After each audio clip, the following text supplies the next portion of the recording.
Hey guys, we're back. If you guys didn't see the video I put out a couple weeks ago, basically going over like the biggest winners of the most recent autumn seasonal big like Smogon Draft League tournament, go check it out. But it's basically gonna be very similar to this one. Basically, I got the green screen going. We got like basically a Draft League Zoom class behind me. We're gonna be going over some interesting topics and data points that I found, and whatever recent topic is tickling my fancy. And today it's going to be the top 10 Pokemon Draft League. Now I know, Owen, you've talked about what your top 10 are before a million times. Yes, but this isn't my top 10. This actually is like, I didn't even vote in this. What I did basically a while ago, I want to say like a month and a half, 2 months ago, it was a minute ago, is I put out a Google form. I got 78 votes on it, and basically what I did is I listed about 30 Pokemon, and I had it 1 through 10. Fill in whichever Pokemon you think fits in the best Pokemon in the format, the second best, third best, etc., all the way down to 10. From there, I went and combined all the data that I received, ranked them based on a point system that we'll talk here in a second, and kind of compiled the data and kind of got the feeling of what you guys are feeling as the Scarlet and Violet Draft League metagame comes to a close, with hopefully champions coming out soon. Please, I need a release date.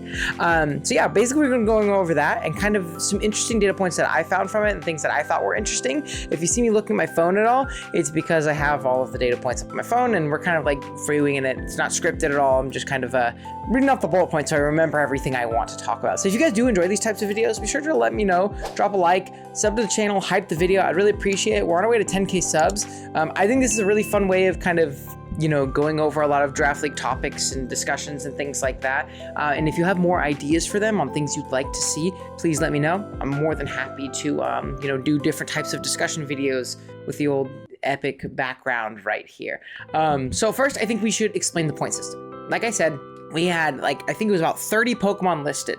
And basically, we did it kind of like MLB Hall of Fame vote style. If you got a first place vote, you got 10 points. If you got a second place vote, you got 9. Third place vote, you got 8, etc., all the way down to 1 point for getting voted for 10th place. What this allowed us to do is it allowed us to kind of see which Pokemon were getting voted for a lot, because there might be certain Pokemon that some people tote very highly, some people tote very lowly. There might be Pokemon that are just absolutely dominating the middle of the pool but are getting no votes at the top and the bottom. Basically, it was a way to kind of average out and make sure everything was being fairly represented throughout this. I'd like to mention, like I said, 30 Pokemon. Some of these Pokemon are not very good. I understand that. I took a lot of Pokemon at the top of the board and I threw them on, trying to represent things as well as humanly possible for everybody to get a chance to vote on their favorite Pokemon. Even if it's a terrible Pokemon including the list, it's probably not going to get any votes. When we did the voting, I basically specified if a Pokemon could Terra or not. Besides 2, I messed up. One of them was Great Tusk, which Great Tusk is typically allowed to Terra. I forgot to mention that, but I think people voted with that in mind, to be honest, and you'll see. And the other one was Jirachi, which who cares? I'm gonna be so real. Who cares? It's not that big of a deal. So Jirachi and Great Tusk weren't notified, there was no notation that they could Terra, but they could Terra. So that's something important to keep in mind. Beyond that, I think we can kind of jump into it. Basically, the way we have these charts here is I have all the Pokemon 1 through 30, and then we have all the Pokemon that received top 10 votes, kind of in their own thing, and then we also have all the Pokemon that received first place votes. So we're gonna kind of go through these, talk about different things that I noticed. Hopefully my editor Sunny the Goat can do a little bit of editing magic and only show 30 through 11 right here, because I want to talk about the sub top 10 data points that I noticed that were pretty darn interesting. So we're gonna go ahead and start off with that. Again, I'm gonna be looking at my phone a lot just to kind of get these data points and these bullet points so I can remember what to talk about. The funny one is, like I said, I included no good Pokemon, or I included Pokemon that should be nowhere near the top 10 in Pokemon, right? But mostly everything got a vote in some way, shape, and form, except for Terra Iron Moth, which is so sad. I feel so bad for Iron Moth. I love Terra Iron Moth. I use it all the time, but obviously it's not close to top 10. It's not sniffing top 10. I think there are actually Pokemon that are way worse than it that got votes, but I digress. I thought that was very funny. It did not receive a single vote, 1 through 10, not at all. Whereas second place, which I believe, or I guess 29th place in that regard, would be Iron Crown. Iron Crown received, it was either 1 second place vote or 2 10th place votes. So yeah, I thought that was pretty darn funny. I figured I should at least mention it. 27th place was Iron Bundle, which was really funny because it actually only had 2 votes. It had a for first place, which gave it 10 points, and it had a vote for last place, which gave it 11 points, which is really, really freaking funny. Someone thought Bundle was absolutely incredible, and someone thought it was not very good, or someone thought it was pretty okay. Everybody else, not even a single vote, which is funny, especially if you think back to like early gen SV. Dude, there were like people, at least in the Wi-Fi scene, that were like, yo, we need to ban Bundle. This guy is broken. He is so fast and so strong. Obviously, that's not the case. The more you play the generation, more interesting it is. 25th and 26th in Lando T and Jirachi were pretty interesting too. They both got some random first place votes. Lando T, maybe someone thought it was like, what's the best draft league Pokemon ever? And they're just like big Oras Usum guys. And they forgot. I don't know. Obviously, it's not that good this gen, and at least in regards to a top 10, it's great as like a rocker, Spadef pivot, rock U-turn, get in your offense. You know, it's incredible at that. But the Jirachi one was very funny. Jirachi getting a first place vote as well. There's always like those random, like someone thinks this Pokemon is insane. And I tried to be pretty good about like distributing this evenly throughout the showdown scene, as well as the Wi-Fi scene, because I know that typically people do rate mons differently, and I wanted to kind of try and average that out so it wasn't skewed more towards one community or more towards another one though. And then from there, from 25th place onwards, we didn't see another Pokemon get another first place vote until the 17th slot in Palafin. Palafin is an interesting one. It's another Pokemon that like early gen was like really, really highly touted and seen as like an incredible Pokemon, borderline broken. How do you beat this guy? It's stats, but then obviously as people go throughout, they kind of understand, hey, it might not be the most broken thing in the world. Palafin ended up getting 42 points. It was pretty close to Petron actually. And actually got more votes than Moon, which I thought was very, very interesting. I think I have that mentioned later, but I might as well mention it now. In our last video, we had Moon as like one of the biggest winners, right? And Moon is typically going around 1 in a lot of drafts, round 2 or like at the late, like early round 2. There's a very real argument for Moon being top 10, and the fact that it only got 38 points and was ranked, what is that, 18th, something like that, is absolutely insane to me. I don't know, maybe the people who voted, of the 78 people who voted, they're all just big Moon haters and they don't agree with the hype. I think that's absolutely silly. I think it's an absolutely incredible Pokemon, and it's very, very weird to see it drop that low. So yeah, and then we have Urshifu Rapid Strike, which had 2 votes for like the 4th best Pokemon in the format, but then only 6 votes total otherwise, which is very interesting because it's the same typing as like something like Keldeo, which another Pokemon is, despite it being like a top tier Terra Captain, being drafted very, very often, and you know, being a very, very popular and prominent Pokemon in the format, it received less votes than King Gambit. I almost made a video specifically talking about King Gambit and Annihilate and how bad they've been lately. Now people really haven't highly touted it. So this might be the Wi-Fi players kind of shining through and sticking their nose out for Gambit and Annihilate, which I thought was pretty interesting. Yeah, and then kind of speaking of like, I don't know, there's like the general consensus of like what I've heard around when I've been talking to people who play the format a lot. We saw Chi-Yu actually get tied in votes, at least, like, and like score at least, with Urshifu Rapid Strike, and I don't see Chi-Yu very often at all, and if I do, it's like random like late round luxury offense that you can afford. But it's really not like super, again, highly touted, used very often. I don't know. I was very surprised to see some of the Pokemon that ended up sneaking up past some of these top end premier Terra Captains that we see very often. I think the top 10 was very like cut and dry, pretty darn good, but yeah, I don't know. Enam, I think, is a big fall-off Pokemon. We've talked about this before. I love Enam. I think it's an incredible Pokemon, but it really isn't seeing the amount of love that you'd expect from it lately. It's fallen off a lot in this last year, and actually is being placed below Tinglu, which I've seen a big increase in perceived value. I've seen lots of round 2 Tinglus, which I think is very valid. Such an annoying Pokemon to KO. It's like almost impossible to deal with, like literally almost impossible to handle. So I thought that was obviously very interesting.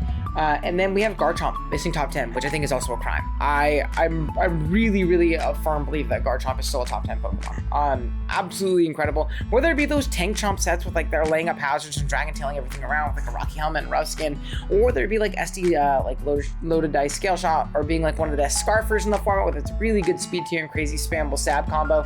I don't think that it should have missed out on the top 10. I think it should be swapping with the Pokemon that ends up placing top 10, which we will talk about in a second here. But I thought it was very interesting that it ended up missing out, because I think it's pretty insane, to be honest with you. I don't know if this is gonna make it in the video or not. If you've never had these or not, the poppies, I rock with them heavy because I'm diabetic, so I don't drink regular soda really, because it's very sugary and sweet and it just doesn't taste good because I don't eat stuff like that very often.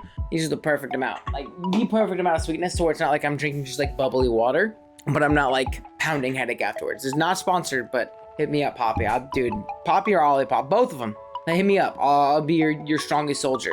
it'll be in every video, product placement. Now we're gonna jump into the top 10. And hopefully we do like a slow reveal of like the numbers they got, and then we'll throw the full graph on afterwards to kind of, you know, showcase where these mons end up placing and how many votes they end up getting and things like that compared to each other. But first up, we have a Terra Pokemon, specifically a Pokemon that saw like a giant explosion usage like last year, early in the year, and like end of the year before. And I think it's like tapered off, at least in the sense of like the sentiment about it, but it's still really, really good in Hydrapple.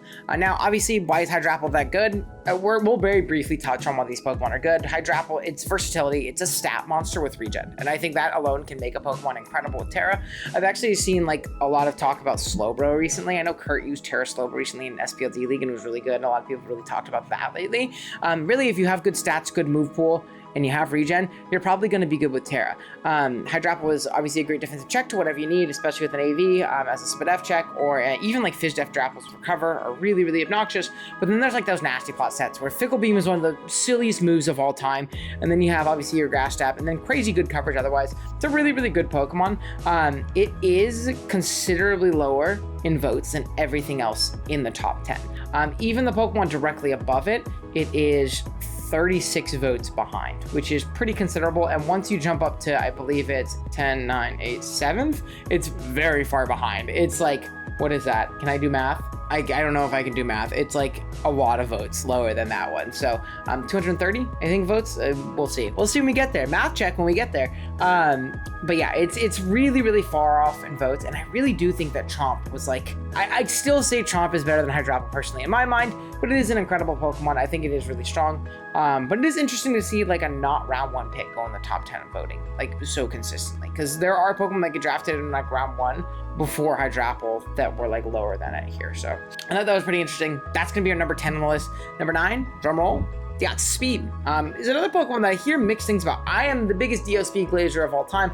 I even have banned it at certain points on Wi-Fi. I think like the speed tier plus the move pool is just so incredibly impressive. Obviously, it gets kind of stat checked sometimes by things, but man, oh man, is this thing strong to throw a Life Orb on it when you can go max attack and both stats and outspeed everything. When you outpace every Scarfer in the world or every +1 Mon after a DD in the world, it can be really, really powerful, really annoying, great hazard setter. And again, I think just like the speed is going to be a big theme here. You're going to see a lot of really, really fast Pokemon or Pokemon who just have monstrous stats otherwise. And you're going to see sometimes it's a combination of both. It's either stat monsters or crazy, crazy speed. And I think speed is a big thing in Paldea. As you'll see, we jump into the next Pokemon in Darkrai. Now, it is a Pokemon that got no first place votes. A lot like Dio Speed, I forgot to mention, Dio Speed got like no first place votes, but got a lot of 2nd through 5th. Darkrai had no first place votes, not a single one, but it dominated in the 5th through 8th areas, which kind of like propelled it and was like able to get it onto this list via our point system, which is cool, and shows that the point system works, because something like Darkrai is definitely top 10. It's why it's good though. It's pretty simple, right? It's a really fast, strong dark type. It has crazy coverage. There's something you'll see on this list too, I guess, is another trend. There's a lot of dark types. This is the generation of dark spam. I think they're so incredibly strong. We saw in the last video that both teams that made finals were like Moon to Rop, which Moon should be maybe be on the top 10 as well, I think, potentially. I'd low-key rate Moon higher than Diosfide and Hydrapple at this point, but that might just be a me thing. But regardless, lots of dark types end up, really, really thriving in that format and have thrived in this format in general. And it's no surprise to see Darkrai here at number 8. Now, we will see an incredible jump up in votes, right? Darkrai had 193, as you guys should have seen on the screen. And now we're going to jump up to number 7, which is going to be another dark type. It's going to be a Terra Captain this time, though, in Zarude. And Zarude jumped all the way up to 340 votes. And you'll see from 7th, basically until number 2, it's actually pretty dark. There really isn't that much like variance in the numbers. I mean, it gets pretty high once we get up to top 5, but really, really, these Pokemon are incredibly highly touted, and I think this is where like the dex really separates. Zarude is going to be next. It's a combination of both of the big things on this tier list, in the sense that it's a strong dark type, but it's also a stat monster. I mean, once you can like get out of like the poor dark grass typing, where you have lots of crazy weaknesses and you can kind of like change your defensive matchup to whatever it needs to be, or you just Terra Dark with a Scarf. I've seen that do really, really well. Or you're like, Terra Fighting Bulk Up, or all these defensive typings that you can go as well, whether it be Jungle Healing to deter status, you can go Synthesis, you can go Taunt.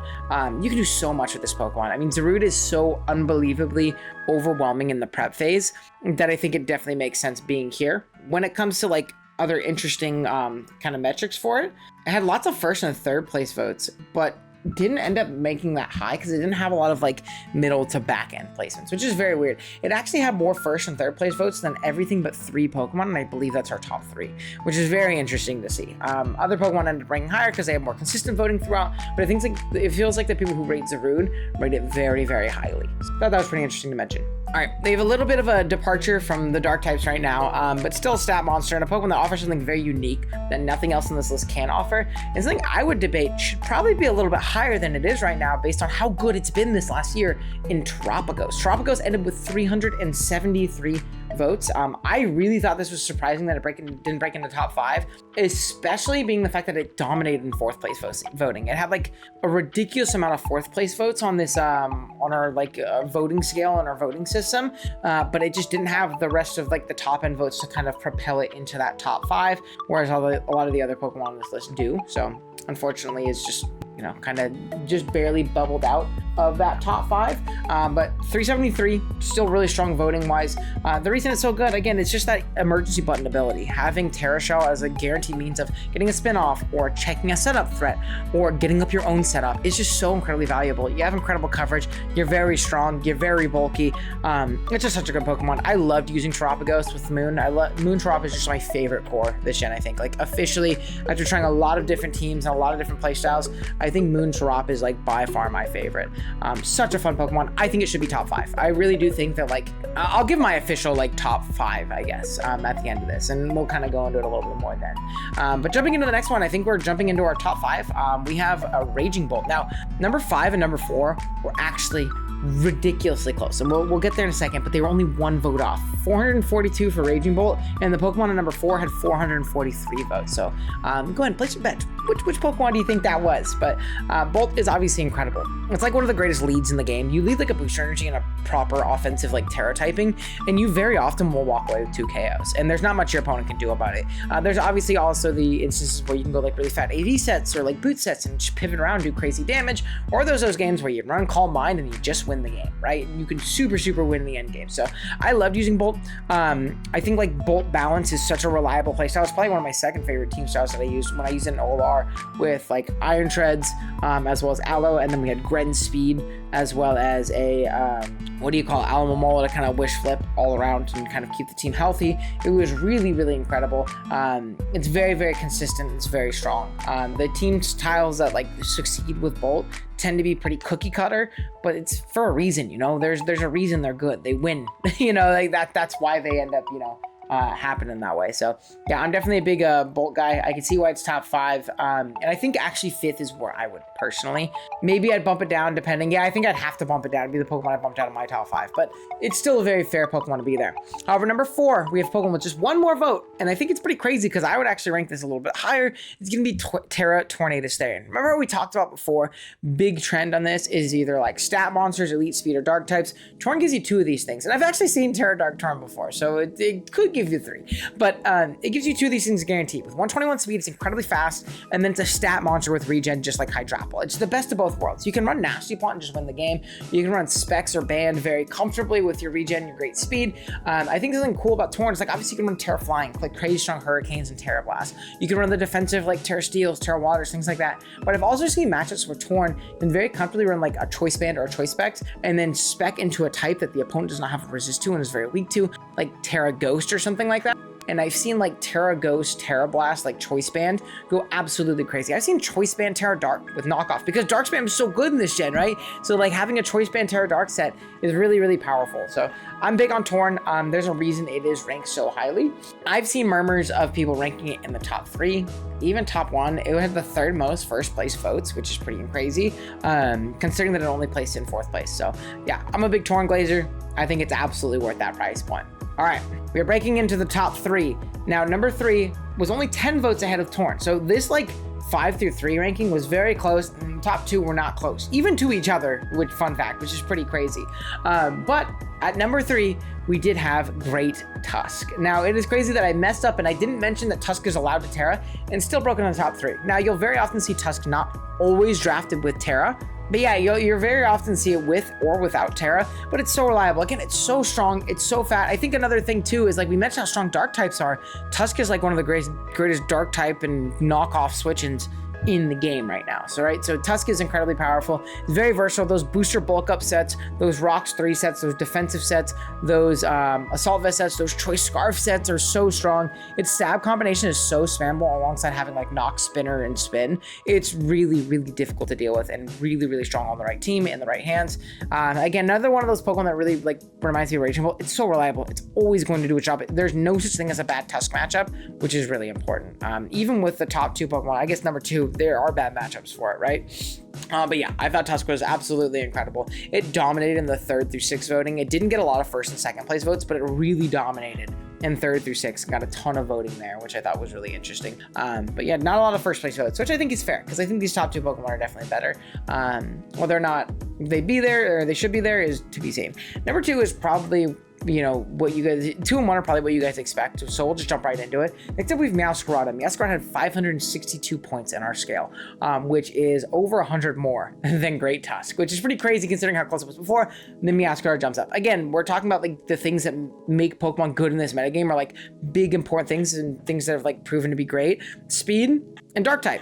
That's what Meowscarada is. It's really fast, it's really strong, incredible coverage, has Protean obviously as an ability, and is really, really powerful.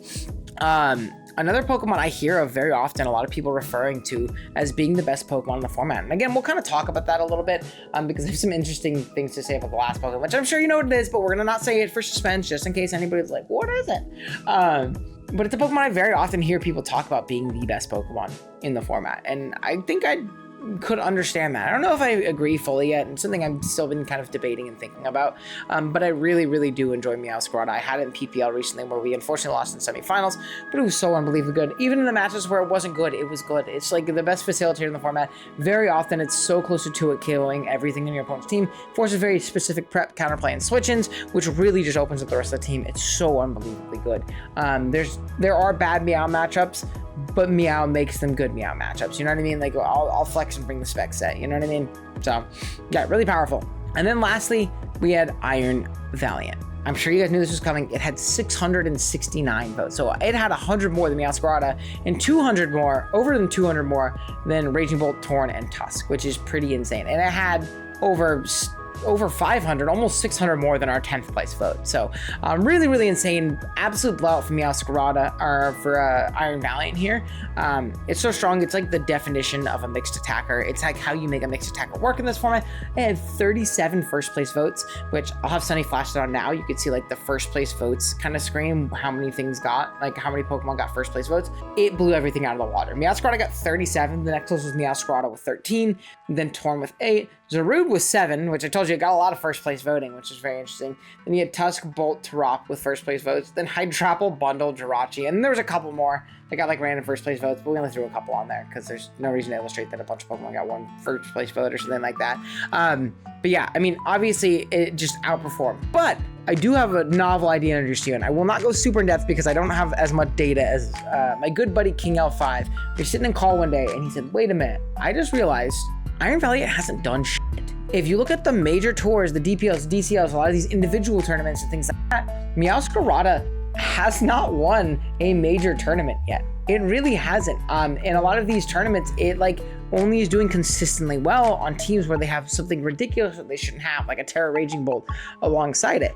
And then I think he even looked into the speed tour data, and I think he won 3 speed tours out of like a fucking 100 of them last year that they run out of Smogon, which has a, you know, is a pretty wide sample size, you know what I mean, considering all these things. So I posed the question to you: do you think Iron Valiant is overrated? Do you think it's a Pokemon that we have just been so accustomed to saying like, yeah, this guy's broken, yeah, this guy's broken, yeah, this guy's broken, that now we're like, wait a minute, maybe it's not that broken. I don't know if I fully believe that yet. I just think it's a very interesting thing to talk about because it is so highly touted. Again, you see he has 669 points, whereas 10th place has 90, 2nd place is over 100 less. Is the gap that wide behind Meowscarada?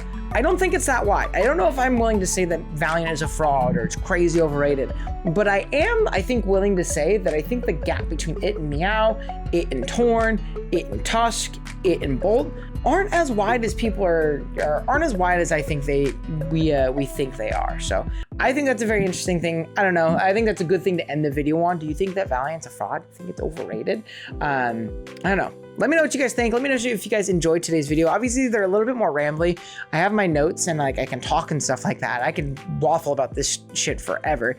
But it is a little bit more freeform. I know you guys enjoyed it last time, so I'm hoping this was a good sequel or part 2. Let me know any changes you like. Please let me know more discussion pieces and things like that you'd like me to talk about. The more ideas I have, the better, because the more I can push out there. And again, I really want to hit 10K by the end of the year. So if you do enjoy Draft League content, discussion, waffling, or even my own games, I upload a lot of my own battles, obviously, per week. If you guys do enjoy that kind of stuff, please drop a sub. I'd really appreciate it. Hype the video, like it, and yeah, that being said, I'll see you guys next time. Later.